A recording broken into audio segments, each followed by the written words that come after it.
Les membres du groupe rebelle Touareg FLA, Front de libération de l'Azawad, en patrouille dans une ville vidée de ses habitants.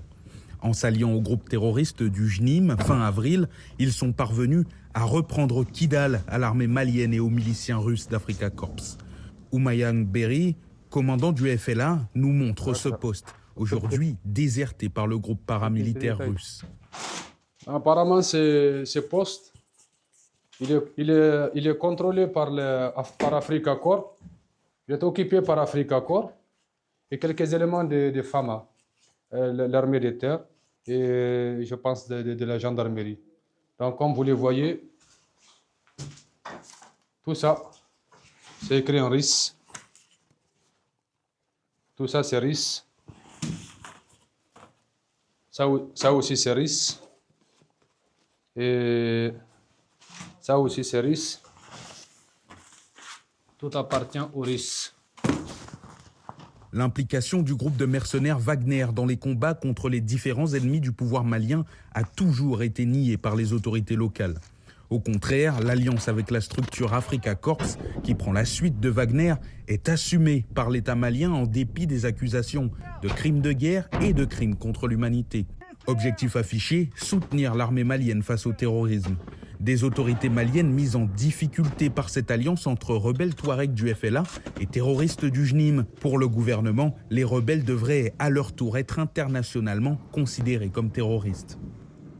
En s'incriminant davantage avec le JNIM affilié à Al-Qaïda, le FLA a librement choisi de prendre fait et cause pour un groupe extrémiste reconnu comme terroriste par l'Organisation des Nations Unies qu'il a inscrit le 4 octobre 2018 sur la liste des sanctions contre Daesh et Al-Qaïda. Cette attaque coordonnée entre un groupe rebelle et un groupe terroriste est sans précédent. Quelques jours plus tard, sans totalement désavouer le JNIM, le FLA, par la voix d'un de ses leaders, prend ses distances avec le groupe affilié à Al-Qaïda. Nous partageons avec le JNIM ainsi qu'avec les partis politiques un ennemi commun, la junte militaire en place. Toutefois, cela ne signifie pas qu'il s'agit d'un pacte permanent.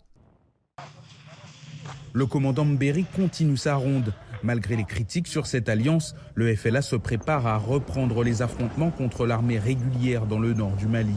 En utilisant Kidal comme base arrière, le groupe rebelle veut conquérir de nouveaux territoires et soumettre de nouvelles villes à son contrôle. Notre offensive ne s'arrête pas seulement au niveau de la ville de Kidal. Nous avons une stratégie que je ne peux pas d'abord dévoiler pour des raisons confidentielles. Mais ce qui est sûr, c'est que nous avons un programme de continuer sur toutes les régions de l'Azawad, y compris Tombouctou, Gao. L'Azawad, c'est ce territoire sans existence juridique qui comprend tout le nord malien revendiqué par les séparatistes. Ils souhaitent en faire un État totalement indépendant du Mali. C'est également dans cette zone que résident des centaines de milliers de civils Touareg, dont une partie a été victime de la violence des groupes russes, Wagner puis Africa Corps. Aujourd'hui, je passe tranquillement toute la journée au puits. Avant, c'était impossible. Je me serais fait repérer par Wagner, ces mercenaires qu'on appelle Wagner. Grâce à la volonté de Dieu, ils ne m'ont jamais attrapé, ni ici, ni ailleurs. Mais chaque fois qu'ils attrapaient des gens, ils les tuaient. Je connais des personnes qui ont été arrêtées par Wagner et jusqu'à aujourd'hui, nous n'avons pas eu de leurs nouvelles. Ils les ont tués. Le départ d'Africa Corps est un soulagement pour les rares habitants de la région de Kidal qui sont restés. En réalité, les combats ont vidé la zone de ses natifs et ont accentué encore la crise sécuritaire et humanitaire. Pour les associatifs de Kidal, seule une issue négociée entre les rebelles séparatistes Touareg et les autorités du Mali apaisera la région. Nous souhaitons qu'il y ait une stabilité. Pour que les gens puissent vivre tranquillement chez eux, il faut qu'il y ait une stabilité, il faut qu'il y ait une solution politique à ce conflit qui dure maintenant depuis un demi-siècle, depuis plus d'un demi-siècle plutôt. Une solution politique stable, le Mali en est loin.